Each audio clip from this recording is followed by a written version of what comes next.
everyone, and welcome to Beauty and the Biz, where we talk about the business and marketing side of plastic surgery. I'm your host, Catherine Maley, author of Your Aesthetic Practice, What Your Patients Are Saying, as well as consultant to plastic surgeons to get them more patients and more profits. Now, today is a very special guest that I've known for a very long time, and it took me forever to get him out there. So I'm very excited to introduce Dr. Stephen Pearlman. He's a facial plastic and reconstructive surgeon in private practice on the Upper East Side of New York for more than 34 years. He's got a focus on facial rejuvenation, rhinoplasty, as well as revision rhinoplasty. Now, Dr. Pearlman is director for the Center of Aesthetic Facial Surgery for the New York Head and Neck Institute, attending surgeon at Lenox Hill and Manhattan Eye, Ear, and Throat Hospitals, and clinical professor at Columbia University College of Physicians and Surgeons. Now, Dr. Pearlman writes for medical journals and lectures all over the world. He's also a fellowship director and preceptor, as well as past president of the American Academy of Facial Plastic and Reconstructive Surgeons and founding president of the New York Facial Plastic Surgery Society. And if that isn't enough, Dr. Pearlman also donates his time and surgical skills to Face to Face, Little Baby Face Foundation, and the National Domestic Violence Project. Dr. Pearlman, welcome to Beauty and the Biz. Thank you for having me.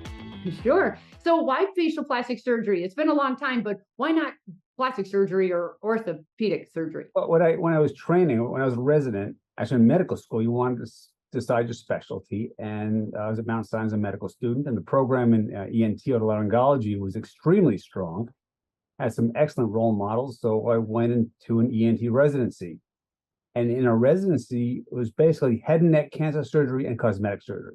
We did major reconstructive surgery with Dr. Hugh Biller, who is literally one of the leading head and neck cancer surgeons in the world, but also facial plastic surgery. And actually, during my residency, we looked at numbers compared to plastic surgery residents and found we did 3 times as many rhinoplasties, twice as many facelifts and blepharoplasties as a plastic surgery resident. So we were certainly qualified, both from our surgical skills, our anatomy, and our practices, to continue. So I went into practice and was doing both head and neck and cosmetic, and you really can't master everything. So I decided to hone in my skills and advance my practice in cosmetic surgery. That's a really good point. Trying to balance more than, you can be the jack of all trades, or you can get really good at a certain few things.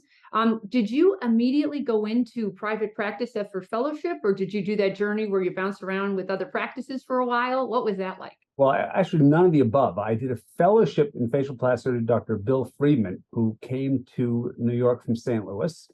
And early on in the fellowship, he had just come to New York and wanted as a chief St. Louis Roosevelt Hospital, and wanted to build his faculty, and asked me to join him on the faculty there. So I was at St. Louis Roosevelt in the hospital-based private practice. We also had 4 of the 11 Columbia residents, so we were fully academically involved. He was also shifting from St. Louis, so literally I was in New York 5 days a week. He's in New York 2.5 days a week. And as early as my fellowship, I was basically overseeing 5 resident clinics and rounding twice a day with residents and teaching in addition to learning. So I started as an academic when he left, which is a 1.5 years after my fellowship, because the hospital left in St. Louis gave him basically an offer he couldn't refuse. And so I relocated back to St. Louis, and they made me acting chief of ENT 1.5 years out of my fellowship. So I'm sitting on the medical board with all these senior people and sort of running the program until they brought in a new chief. And so I stayed with that group. Dr. Joseph Crespi, who specialized head and neck surgery, brought in some other surgeons with him. I stayed with that group from, again, 88 to 90 with Friedman, 90 to 2000. And that's when I said, I'm with this hospital-based group, and I still gave up the head and neck cancer. I called myself a facial plastic surgeon. I had already been committee chairman of the AFPRS with a number of committees. I'd already been regional vice president, but it was still less than half my practice, because within a group ENT practice, you were up to about 7 or 8 doctors. Even though I called myself facial plastic surgeon, I was still otolaryngologist first. And over half my practice was general ENT things. So when I basically left and went solo, stopped accepting insurance plans, called all my all my refers, saying basically I'm no longer accepting ENT patients. And that's when I sort of went solo, which is at 2000, which is about 12 years after being in practice. And did you go straight to the Upper East Side of New York? You were on Park Avenue. Did you start there? Well, I had a small consult office that I bought that the group actually rented for me. Because when I was the hospital-based group, we were on West 59th Street, and we had a big office, but we wanted an East Side presence. So I had purchased an office on the Upper East Side because there's nothing for rent, since I had a stake in it. And then when I went solo, I sold that office, took that money I made on the office, and then built Austin Park and 60th, about a 2,000 square foot office with an operating room, a certified OR. And at that point, did you go strictly cosmetic, or were you Yes. still trying to Yeah. do both? That went strictly cosmetic. I mean, some of my refers would send me patients. I wouldn't turn them away, but I was dropping out of all the insurance plans. I was dropping, I was no longer participating in any of the plans. And so went cosmetic really in 2000. And then, a year later was 9/11, just as I was starting to ramp up. I went from quiet to starting busy and then quiet again. And so it was a lot of time sitting around that office. Everybody was, so everything was quiet in New York. But it takes time with a medical practice. ENT, you can, if you do quality work, you need a half a dozen refers. You're nice to people, you're nice to your patients, you do quality work, you send them referral letters. You could build a medically related practice within a couple of years. But cosmetic surgery takes 8 to 10 years, and that's what it took me. It took 12 years, and then it went down, then back up again. And literally, I'm still building. I'm still going up from when I went solo in 2000. The younger guys say to me all the time their vision of what they want, and their vision that used to take 10 years, they've got it down to 1 or 2. And I can't imagine how realistic that is, because I do think it takes a minute. It for most people, it's 10 to 12.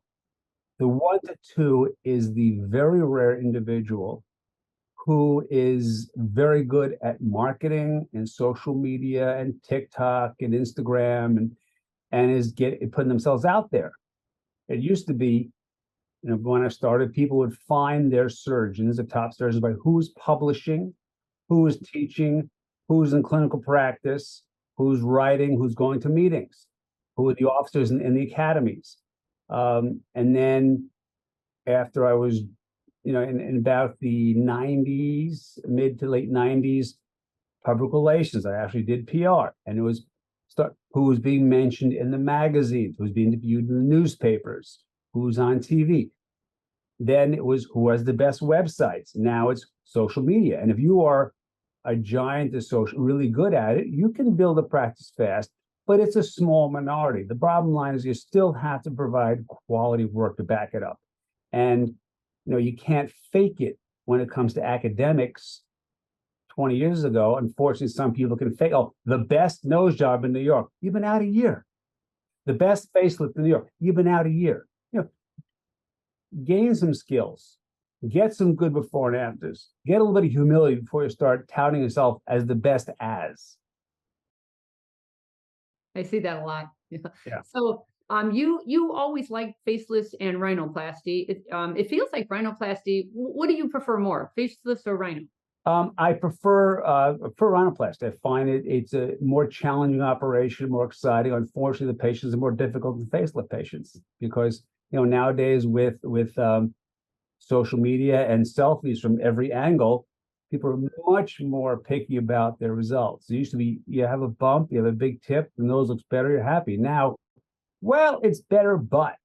So I'm going to ask you, if you go to me, I do give talks on crooked noses and on happy patients. So it's a more difficult era nowadays dealing with rhinoplasty patients than it ever was before. I have some colleagues who were actually thrilled. I won't mention their names, but they have mostly facelift practices and said, I'm so glad not to do rhinoplasties anymore because I love the operation, but I found the patients to be quite challenging. I hear that a lot. Yeah. They used to say the facelift patients were particular until they did rhino. Yeah, all relative. Yeah. Yeah. Then they changed their marketing plan. Yeah. So you did something very interesting that I have toted forever, but I just love that you have added an associate. So can you just talk about how you're scaling? Because you're doing your thing, Yes. rhino and facelift. What did you do to scale? Okay, so first, my first associate was within my own specialty. I was approached by my patient coordinator and my wife, who got together and said, "We really like your fellow, very personable. We think he's skilled. If we could take 1/4 of the patients say you're too expensive for rhinoplasty or facelift and convert them for him, he'll be busy right away." So I brought my then fellow on, and it was working. It was a slow process because unfortunately, that 25% of patients, they didn't want him, they wanted me at his price. So he was starting to build a practice. Meantime, he's doing a lot of fillers, a lot of injectables. He became a filler injectable expert. He was giving lectures for the companies, which is great because I did ENT to build my practice. He was doing fillers and injectables. I had him doing the minimally invasive, the face tights. And our turning point was probably around when COVID hit. And at that point, he was basically a single guy living in a one-bedroom apartment in New York City. He's from LA. He called me and said, "I really like working for you, but I miss having room." So he departed, and now he's practicing part-time in LA and part-time in Vegas. Medicina, good skilled guy, nice guy, and more power to him because Vegas needs facial plastic surgeons. They have a lot of plastic surgeons, but no high-end facial plastic surgeons. He will be the guy. So then I decided, it's time to replace him. We say, instead of trying to fit them into my mold, let me add somebody who provides a service that I don't offer. Because I can't tell you how many times I'm sending out, names. They want breast liposuction. I have a scar in my belly. I want, various. And so we're referring it all out and said, let's bring it in-house.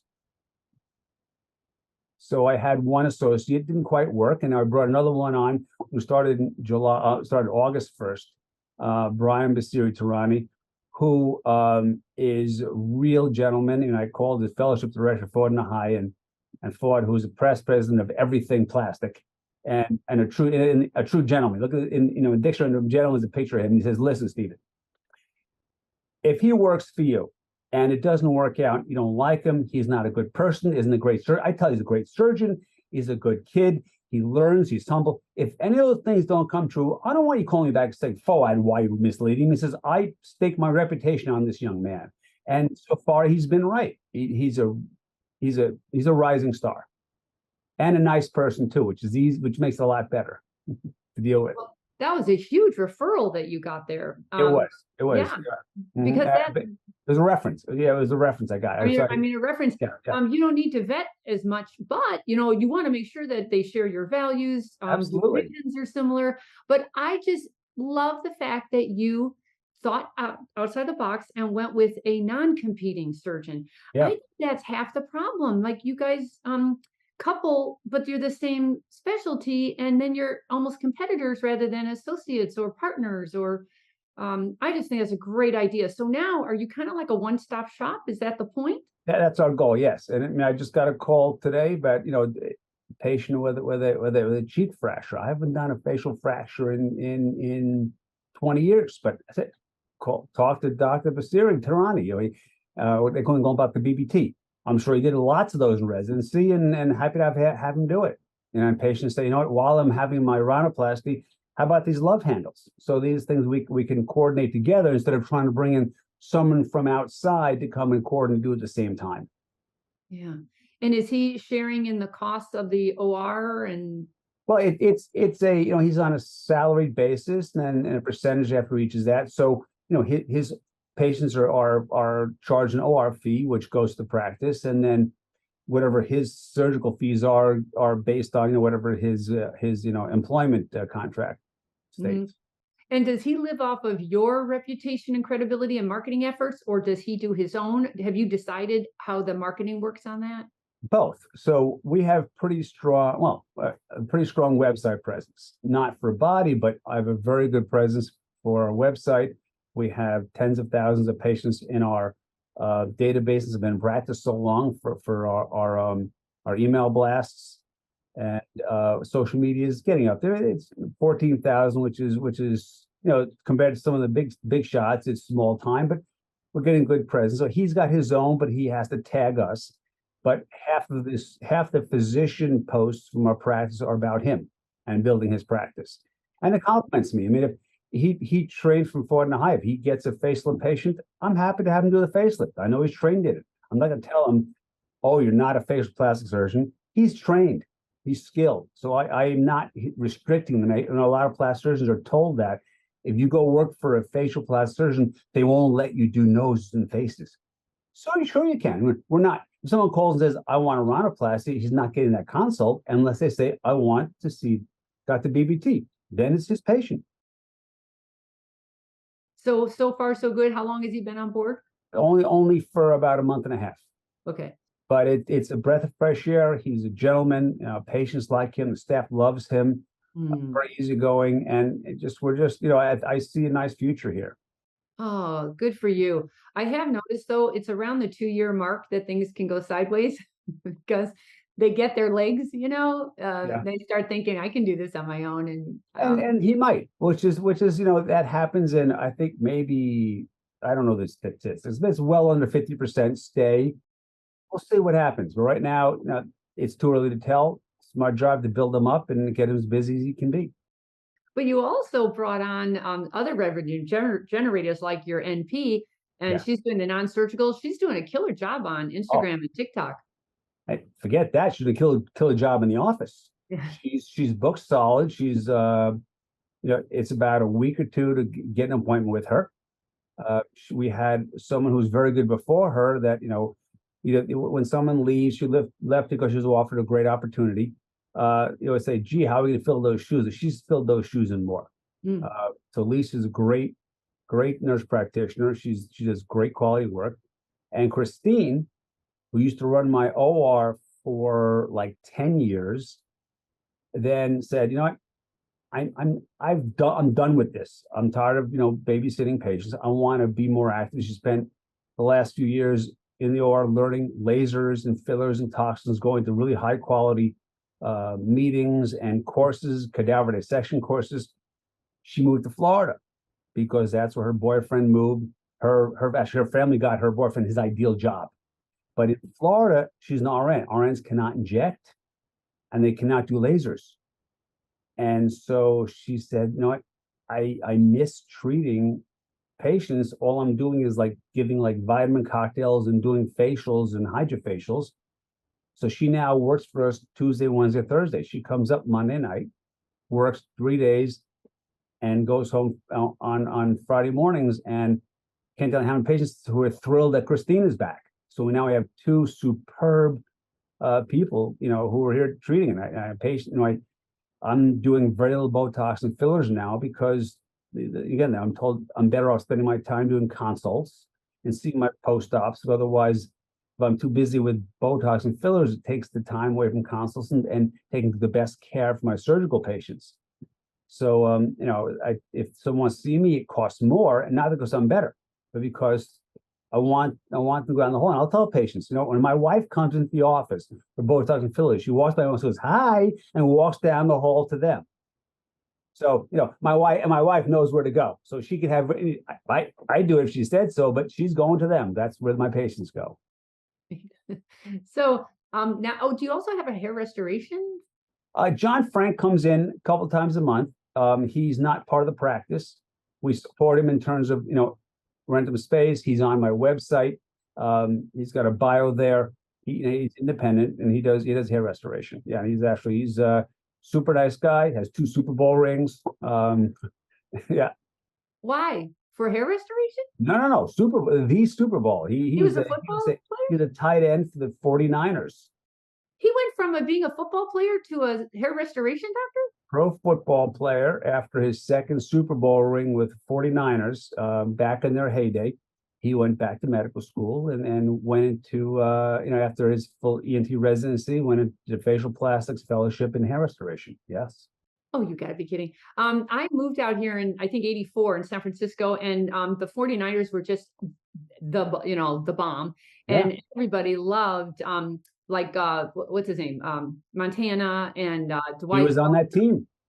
No kidding. What's his last name? John Frank. Huh. So do you use him in your marketing? You might want to. Well, he's on our he's on the website. It's got a page, but He we're doesn't not have a really picture marketing though. here because he's not part of the practice. But so, certainly go to my website and look at providers. He's got a page, and you click on it. It'll take you to his information, how to reach him. Yeah, but I didn't. There's no photo of him. I didn't know he was a football player. I Anyway, I, that's I very got to check. interesting. All right. Yeah. So so now this is how you do it though. You're trying to not be the sole revenue generator in your Right. practice. So you bring on others who can make money while you're not there or even while you're there. But that brings along some challenges. You have to make sure everyone's happy, good quality work. Yep. Everyone's getting along. The money makes sense, the overhead, the salaries. Has that been challenging, or what do you think with all the Well, very you'll learn and grow. You're not taught the business of medicine. They teach the business of dentistry in dental school, chiropractors, huge amount of teaching on business. Medicine, we're not taught the business of medicine. But I learned from my previous practice. I spent a lot of time with the administrator to learn how to do it. When I went solo, you started small, I built up, you learn how to keep doing it. And until 3 years ago, I was not just the owner and principal surgeon, but I would call myself, I was the office manager. I had office managers, but I finally got someone who's so outstanding that she has taken so much off my plate. I can spend most of my time just operating, seeing patients, and leaving and playing golf. And the key is surrounding yourself with good quality staff. To attract staff, you go to all the meetings and you're on the panels at all the meetings in the practice management. And I can't tell you how many panels I'll witness. How do you keep staff? I can't hire new staff. Oh, I can't keep staff. Well, when we have someone on staff, basically most time when they leave, they're crying, but not for a bad reason. They're crying because either they're moving or they got an administrative job elsewhere that's paying double and they're leaving, but they love working here. And if you read my reviews, easily over half my reviews, even my surgical patients, are about how great the staff is. From the phones to the front desk, my office manager, to my coordinator. You just got to surround yourself with good people. And you have to create that culture of support for your patients and support for each other, and hopefully to perpetuate itself. And I've been blessed, and I've been able to do that.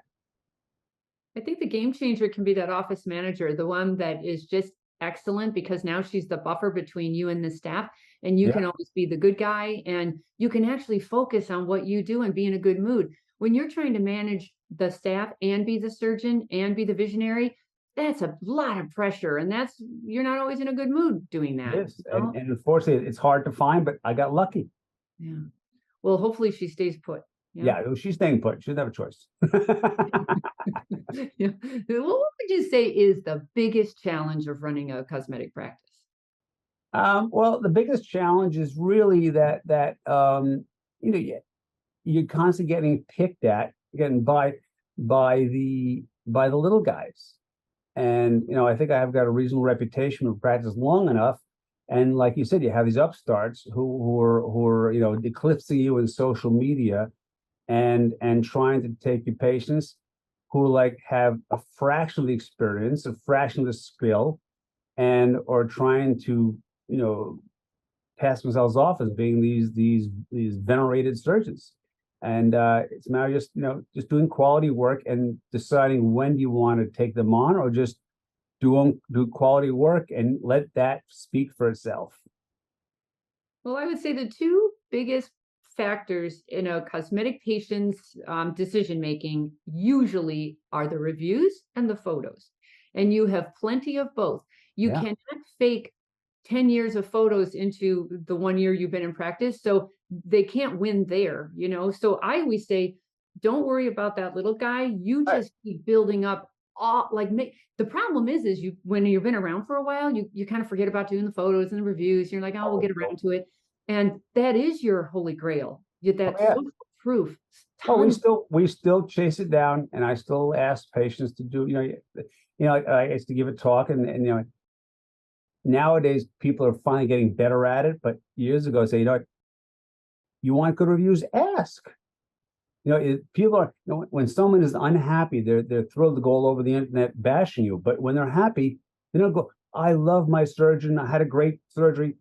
And people come in and say, oh, I heard all these bad things about revision rhinoplasty. No, you only hear about it because that tiny minority of patients who are unhappy are all over the internet. The ones who are happy don't spend hours blogging everywhere how fabulous things are and how the world is lovely and their nose is great. True. So, by the way, I want to congratulate you. You have something like 256 reviews at Wow. a 4.8 rating. I know you wish it were a 5. I swear to God, it's so much more authentic at 4.8. And you're absolutely right. They talk about your staff a lot. And I thought that's how you do it. That's how you know your culture's good and your staff's happy, because the patients are talking about how great their experience was with you, with the result, and with the staff. Yeah. Congrats. Are you asking yourself, or do you have any kind of a process for reviews and photos? I ask my post-op patients, and same thing. And I also have Stephanie, my patient coordinator. She will also ask, but generally it comes from me.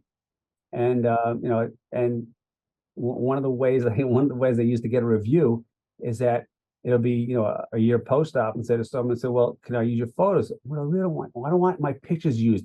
Well, then you got to give me a really good review. Yeah. So hey, I said, but even if you weren't going to let me use your pictures, if I didn't ask, you should be insulted. You go home and say, well, he wasn't even proud enough to ask me to use the pictures. So now, I sort of say, well, if you're not going to let me use your pictures, then you at least give me a good review. And they go, okay, I'll do that. That's actually a really good tip. Don't leave empty-handed. Yeah. Try for the whole shebang and just work your way down. If you won't give me your photos, give me your reviews. If you won't give me your reviews, can I use your photos in the office at least? I would just keep asking until you get something out of it. Yeah. Yeah. So I know you're not retiring. You don't look like you should be retiring. You have plenty of life left, but is there any kind of exit strategy down the road? Well, exit strategies have changed. Yes. It used to be, you buy or sell a practice for 1.5 times the previous year's gross. That's long gone. With the internet, with social media, on the medical side, with insurance plans, with in-network, out-of-network, with hospitals and groups buying up physicians, there's very little left in a practice. When how many people retire, and they're lucky if they get cab fare for their charts. Right. So what is the potential exit strategy is private equity. It's a slippery slope because you want to find the group that will treat you well, that will respect you and respect your practice after you sell. It's something I've looked into. I've talked to a couple of people, some things that I'm potentially considering, because if I wait 10 years, which is when I may consider starting to retire, it may be too late. They don't want they don't want to buy you out if you're leaving right away, unless you're like a med spa. The med spas, those are still big, but Pearlman's had surgery is about Pearlman and the culture I've created. So now that I have at least a good 10 years left in practice, I'm saleable. So instead of getting my buyout in 10 years, I get the buyout now. It's a matter of finding the right situation, the right people, and finding out, is this something that I really want to do, and is it going to be the best thing for me, my practice, and my family? But I never would have entertained it a year ago. But having conversations with a lot of people, I find this something which is attractive. Yeah. Would you, because they want that earn out, they want you to stay put for 3, 5, 10 years. But have you thought about that? Like, could you let go of the reins and let somebody else call the shots? For the right situation. And there's some situations that will let you still call most of the shots. Some you hear about, they all come in and they want to go through your staff. They start cutting salaries. You can't buy a pencil. I would never go to a group like that. But there are situations that are now arising, realizing you want a high quality surgeon, you have to match their environment and maintain their environment, which got them there, in order to keep that reputation up, which will keep the money flowing into the practice. I think it's still very new, so it's very exciting. And personally, if I were going to do it, I'd do it sooner rather than later. Yeah. Because as some of them fail, and most will, because that's just the way business is, it won't be as sexy as it is at the moment. Yeah. Yeah. So who knows, Yeah. But let's go back to marketing, because that's actually a very big part of your exit strategy. You're trying to build a practice now way more than just facial plastics. We have facial plastics, non-surgical, hair restoration. And the issue with that is now your target market is everybody, Right. It's all gender, all ethnicities, all of it. That's not easy to market to without a bucket load of money. So how are you handling that, attracting the right patients to keep all these service providers busy? It isn't cheap, but you just have to make sure you have good tracking. You want to track all your expenses and find out what works and what doesn't work. I spend a lot more on marketing now than I used to spend, but there was a time when I was spending a lot of money on PR, but that was my only marketing money. Now I'm spending more than that probably on internet, but and social media combined. But that's what it takes. There's only a very small minority of people who have thrived on just their surgical reputation alone, and they're getting fewer and far between. Also, you want to have a nice environment. I mean, to go back to something we talked about in the beginning is, I had a nice office that was in from 2000, and then about after I brought Cetacine on, I had a nurse injector. In 2,000 square foot office, too crowded for two physicians and a nurse injector. So I started looking, and I went from 2,000 to almost 5,000 square feet around the corner. Oh, And so I now have two physicians' offices. I have a consultation room for my coordinator. I have 5 exam rooms, a laser room, OR, tube recovery, a separate recovery room for surgical families, which is a very important idea. Being the third office I've built, the second with an OR, I learned what it takes. And it also worked beautifully for COVID because the flow, patients could go in a single direction and never have to cross paths with another patient. So it's really well designed. I'm a great architect, but I was very hands-on with the plan and design and got this working. And there's literally almost nothing I changed from what I did. I moved here in 2019.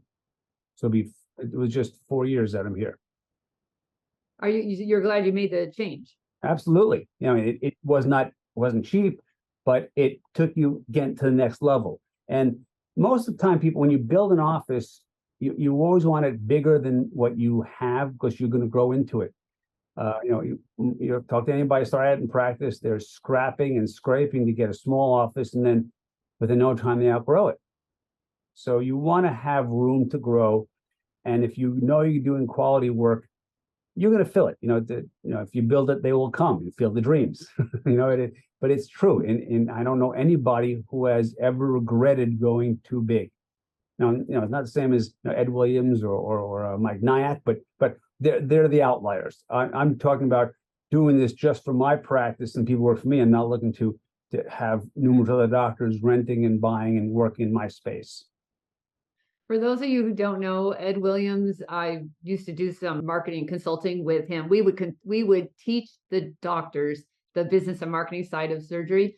And Ed Williams has 5 physicians, 5 profit centers, 75 staff at this point, and it was 22,000 square feet. And he was just floating this big boat. And most of the surgeons don't want to do that. That's why he's an outlier. Yeah. Oh, right. But to me, 5,000 is plenty. In New York City, it's Right. equal to 12 outside of New York City. That's the Taj Mahal in New York City. Yeah. And you're not just in New York, you're off of Park Avenue. Holy cow. Yeah. It's a nice space. It cost it, but it's worth it. How much cachet do you get from having that kind of an address? Has that played any part in this? Well, I know it's cachet, but it's almost like this is the way it's supposed to be. New York is supposed to be on or near Park Avenue, and that's just, I know people have offices on Third Avenue. Oh, it's Park Avenue. It's two blocks in Park. No, it's right off a park. That's great. So, the social media, here's what I'm learning, and you've already said it. The websites used to be the end all be all and put all your money in SEO. Then Google decided you can't be an international search and you have to be a surgeon in your zip code kind of thing. So they really strangled the reach that you can go for. And I think that's why everyone turned to social media, because now you have a huge reach. Do you find that do you have a lot of out of towners? And if you do, is it because of social media, or how are they finding you? My out of towners are mainly for revision rhinoplasty. I've had a catchment for that for a long time. I don't know if it's from social media or the website. I think it's more still website related, not social media. Maybe because my website has had good positioning. I've Longevity of had it. everybody for so long. I've always been near the top of the first page, except for a glitch back in 2020 that I dropped, but then that was fixed, and I worked my way back up again. I can't say is it because of my marketing or my reputation or my skills, but I think it all sort of blends together. But would you say, I did see you on TikTok? I was surprised. You're not dancing, but you're busy. Has that been, because I assume you're going for the rhino patients on TikTok, and then maybe the Instagram and the website are more for the more mature. Yeah. Do you find that is that the game plan? Well, again, we will, unlike they tell you have to do different videos for TikTok versus Instagram. I'll do one video and they'll put it on multiple. And so if it catches on TikTok, fine. If not, not. I don't specifically gear videos towards TikTok because they know I'm not juggling noses or juggling, osteotomes in the OR, because that's what you're supposed to do. I'll say breast implant, but I don't do breasts. But I'm not doing that, which is what people want to see on TikTok, supposedly. But I'll just do something a little more quality, a little more educational. And again, as I said, before and afters, which is the most important thing. What you said, there was an article I just read in the Aesthetic Surgery Journal about, again, before and afters is the number one thing people are looking for. Unfortunately, the quality of the before and afters is not what it should be. How many of the before and afters? The before is a patient has no makeup with poor lighting, and the after, they're covered in makeup doing a beauty shoot. And of course, they're going to look fabulous. But that's, I want to see real before and afters with the same lighting, the same background, the same amount of makeup. And that's that's where I'm not saying surgeons are falsifying or modifying their afters, but when they're slathered in makeup and lighting is different, the background is different, they're just the way they look is different. Their clothes are different. It's a lot. It's not as accurate as having a good quality before and after on your website, which should be, equal lighting and backgrounds. I would say from a marketing perspective, I would do both. I would have the patient the way she wants to be seen out in the world. Like you can do those photo shoots on Park Avenue, like that's how she is up and running. But in the corner, I would also have her before and after photos, just like you're saying, the medical ones. That's a good way of doing it. Both patients love to see like the end result, like the end result. Like now I'm back up and loving life. Yeah, you're right. Yeah, just take that for what that's a good way of doing it. Put it in the corner, so hey, we have that, and go to the website. We have the real before and afters, not just the glamour shot. Yeah, but I think the glamour shot's super helpful too. Yeah. You had a really good video, by the way. It was a patient journey, and she was also walking down the street. And do you remember that? I don't think you have it up anymore, but I love that. People want to.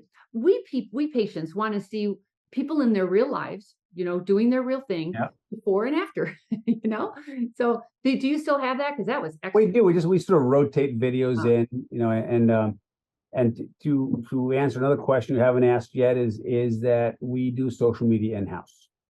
Ah, that's a good point. Like I was going to ask you, how much time do you spend on it, and who does it?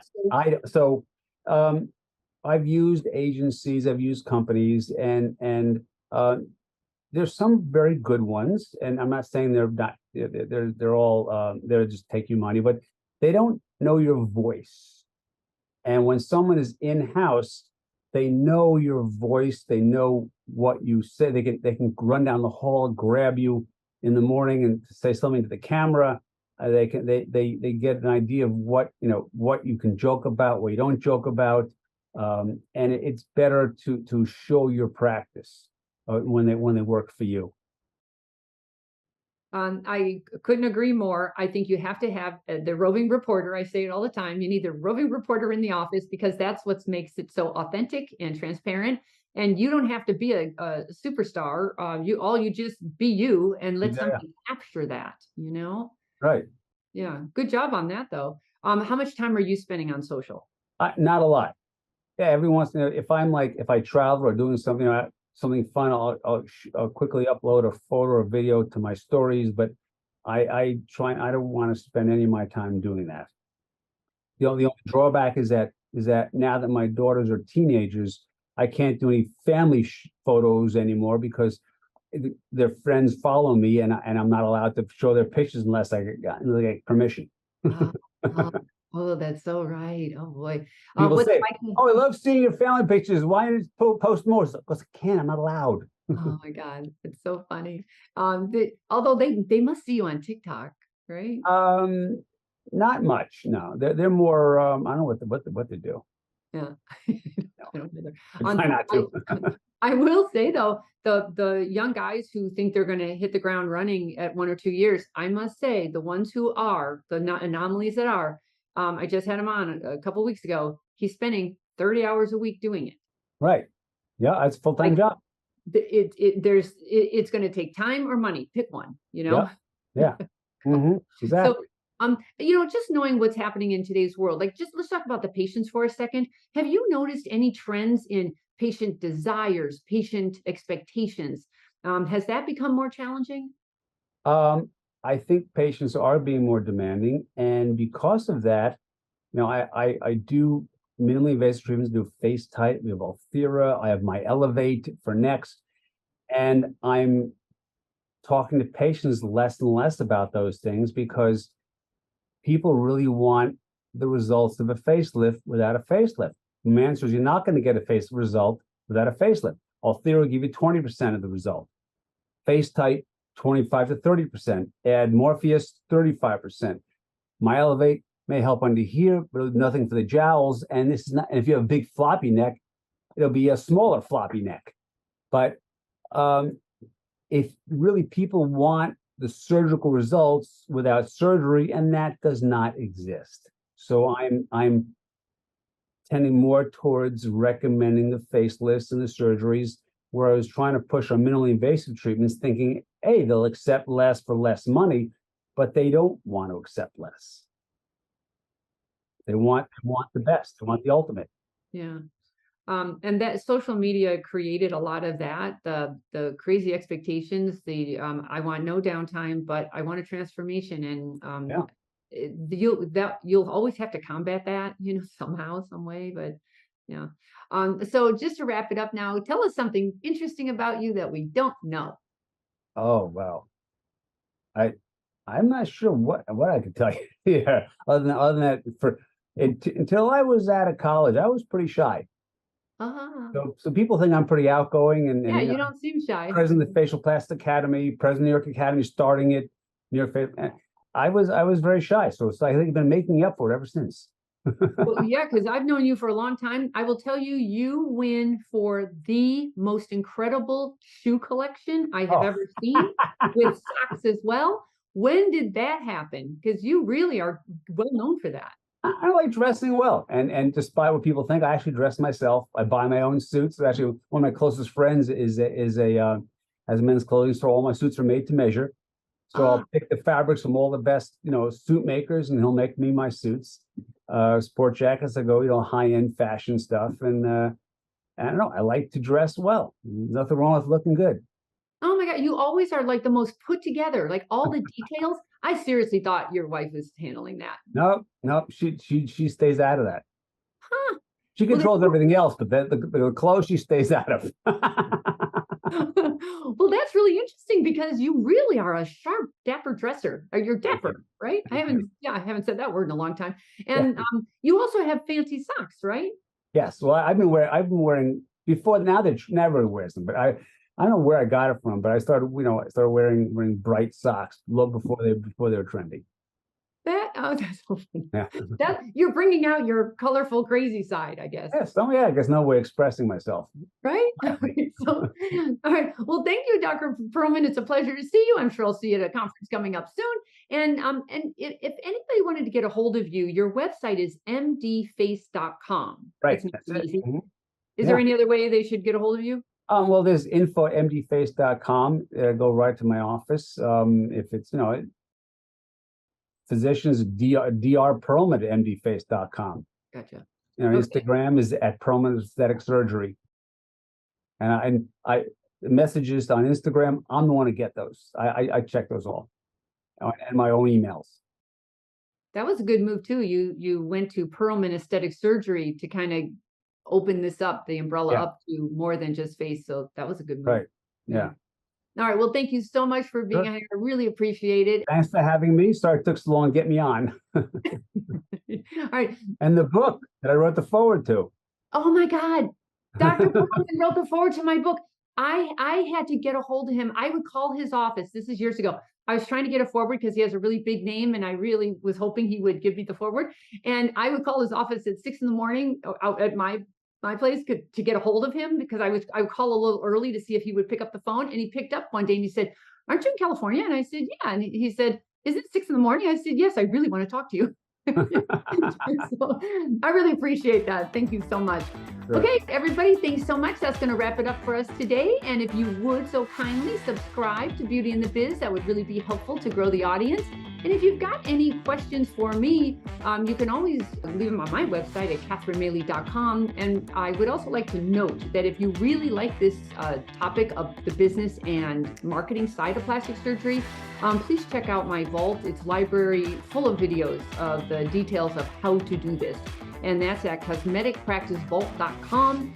And you can always DM me at Catherine Maley, MBA. That's it. Thanks you and take care. The fastest way to success is to model other successful surgeons who have what you want, but you can only see their results, not the path they took to get there.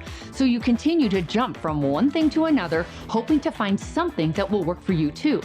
But it rarely does. So try this shortcut instead. It's guaranteed to move you forward. I compiled my intellectual property to grow cosmetic revenues, everything I've gleaned over the years, into one playbook of the most successful practices and what they do to win. Go to cosmeticpracticevault.com and let's grow your cosmetic revenues.